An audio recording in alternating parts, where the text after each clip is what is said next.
5ই June বিশ্ব পরিবেশ দিবস।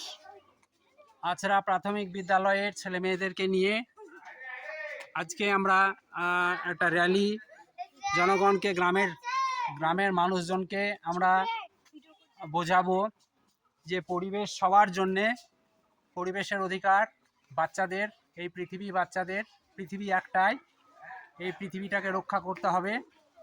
এই বার্তা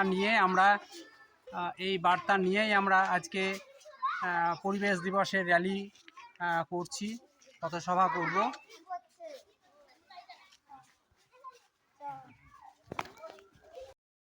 আছড়া প্রাথমিক বিদ্যালয়ের আজকে 5ই জুন বিশ্ব পরিবেশ দিবস পালন। একটা র্যালি আসছে, ছেলেমেয়েরা পরিবেশ দিবসের র্যালি করছে।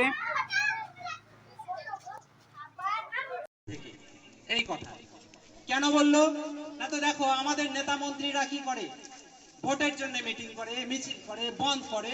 আর আমরা কিসের জন্য করছি? শিক্ষার জন্য, স্বাস্থ্যের জন্য, পরিবেশের জন্য। এই পৃথিবীটা কাদের? আমাদের, বাচ্চাদের। তাহলে বাচ্চারা যদি পৃথিবীতে বেঁচে থাকতে চায়, ভালো পরিবেশ চায়, তার জন্য গোটা পৃথিবী জুড়ে আজকে জলবায়ু ধর্মঘট হচ্ছে। মানে টিফিনের সময় সবাই স্কুল কলেজ থেকে বেরিয়ে এসে রাস্তায় দাঁড়াচ্ছে, প্রতিবাদ করছে। রাষ্ট্র নেতাদেরকে বলছে, তোমাদের সব উন্নয়ন মানে ঢালাই রাস্তা নয়, উন্নয়ন মানে গাছ কেটে ফেলা নয়, উন্নয়ন মানে পুকুর বিল ভরাট করা নয়। মাটিতে বসেই আমরা এই প্যাকেটের মধ্যে ঢুকে গেলাম। তাহলে আমি মাঠে কাজ করতে গেছি, মাঠে ঘাটে, যেখানেই হোক, যেখানে গাছপালা নাই, আমি এই প্যাকেটের মধ্যে নিজেকে ঢুকিয়ে নিলাম।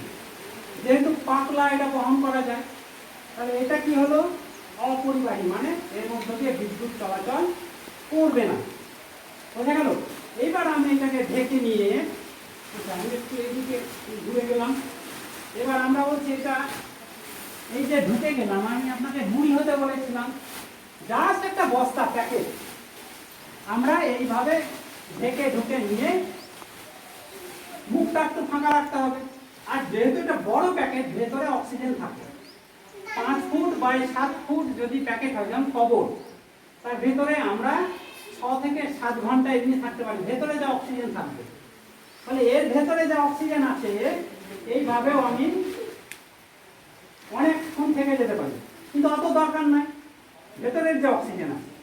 এইবার আমি বলছি কি, এইটাকে নিয়ে মাটির সঙ্গে নিয়ে জড়িয়ে নিয়ে আপনি শুয়ে যেতে পারেন। আবার কানে আঙুল দিয়ে, এই যে কানে আঙুল দিয়ে এইভাবে বসে যেতে পারেন।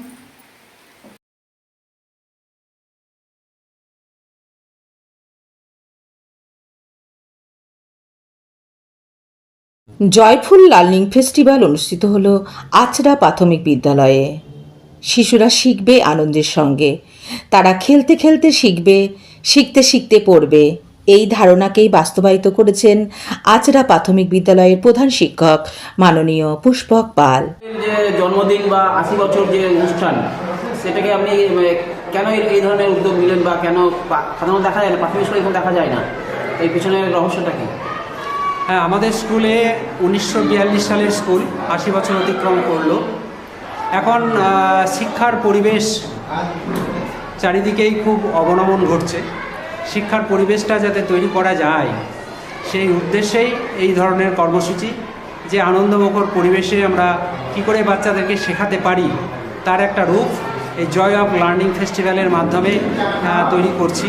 তো আজকে সেটা আমরা দেখছি যে আমাদের এখানে কি করে সহজে লসাগু শেখা যায়, গসাগু শেখা যায়, অঙ্কের জটিলতম জিনিসগুলো বাচ্চারা খেলতে খেলতে শেখাচ্ছে। বাতাসের চাপ, নানা রকম পরীক্ষা নিরীক্ষা, ভূগোলের বিষয়বস্তু, দিনরাত্রি কেমন করা হয়, আকাশের গ্রহ নক্ষত্রের বিচার, টেলিস্কোপ, স্বাস্থ্য সংক্রান্ত অনেক আলোচনা, এইগুলো ছেলেমেয়েরাই করছে। অনুষ্ঠানটাও তারা পরিচালনা করছে। আমার নাম পুষ্পক পাল, আমি স্কুলের প্রধান শিক্ষক।